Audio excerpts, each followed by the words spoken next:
అందరికీ శుభోదయం. అందరికీ బలిపాడ్యమి శుభాకాంక్షలు. దీపావళికి జరుపుకునే 5 రోజుల వేడుకలో 4వ రోజు జరుపుకునేదే బలిపాడ్యమి.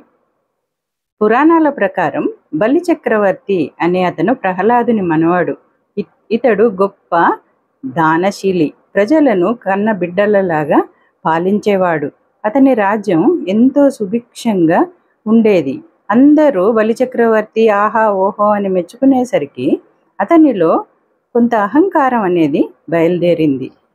ఇంద్రుణ్ణి జయించి ఇంద్ర పదవిని పొందాలని అత్యాశతో అతడు ఒక యజ్ఞాన్ని తలపెట్టిండు. అప్పుడు విష్ణుమూర్తి అతనిని ఎట్లా అయినా నియంత్రించాలి అనే ఉద్దేశంతో వామనావతారంలో భూమి మీద పుట్టిండు. అప్పుడు బలిచక్రవర్తి ఏం చేస్తున్నాడు? యజ్ఞం పూర్తయింది, తర్వాత అందరికి దానాలు ఇస్తున్నాడు. ఆ సమయంలో విష్ణుమూర్తి వామనుని రూపంలో బలిచక్రవర్తి దగ్గరికి వెళ్ళిండు. వెళ్ళి తనకు 3 అడుగుల నేల దానం ఇయ్యమని అడిగిండు.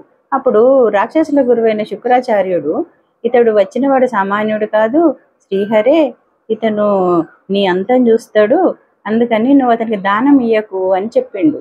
చెప్పిన బలిచక్రవర్తి, అందరికీ అన్ని ఇచ్చే శ్రీహరే నన్ను దానంగా అడిగినప్పుడు అది నా భాగ్యంగా భావిస్తాను, అతను అడిగింది ఇస్తా అని చెప్పి వామనునికి 3 అడుగుల జాగా ఇవ్వడానికి ఒప్పుకున్నాడు. అప్పుడు ఏం చేసిండు వామనుడు, ఇంతింతయి వటుడింతయి అన్నట్టుగా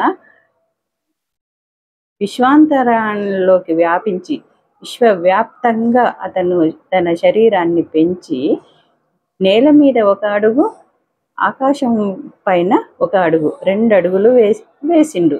తర్వాత మరి 3వ అడుగు నేల ఎక్కడా బలి అని అడిగిండు. అడిగితే అప్పుడు బలి చక్రవర్తి తన తలను చూపించి, ఇదిగో స్వామి 3వ అడుగు నేల అని అన్నాడు.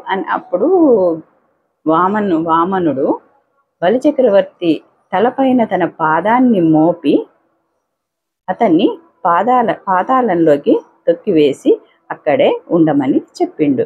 కాకపోతే బలిచక్రవర్తి చాలా మంచివాడు కాబట్టి ఏం వరం కావాలో కోరుకో అని అడిగిండు విష్ణుమూర్తి. అప్పుడు బలిచక్రవర్తి ఈ ఆశ్వయుజ బహుళ చతుర్దశి అమావాస్య తెల్లవారి పాడ్యమి రోజు సాయంకాల సమయంలో భూమి మీదకి వెళ్తాను నా ప్రజలను చూడ్డానికి.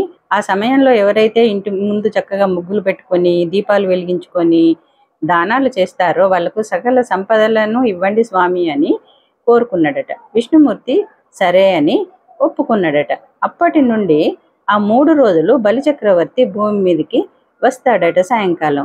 ఆ సమయంలో ప్రజలందరూ కూడా చక్కగా ఇంటి ముందు ముగ్గులు పెట్టుకొని చక్కగా దీపాలను వెలిగించుకొని ఎవరైతే దాన ధర్మాలు చేస్తారో వాళ్లకు సకల సంపదలు కలుగుతాయని మనం నమ్ముతారు. ఈ విధంగా బలిచక్రవర్తి భూమి మీదికి వచ్చి తిరిగి వెళ్ళిపోయే పాడ్యమిని బలిపాడ్యమిగా మనం జరుపుకుంటున్నాం. మరి ఈ విధంగా మనం కూడా ఎంత చక్కగా బలిపాడ్యమిని జరుపుకుందాం. ఏమంటారు?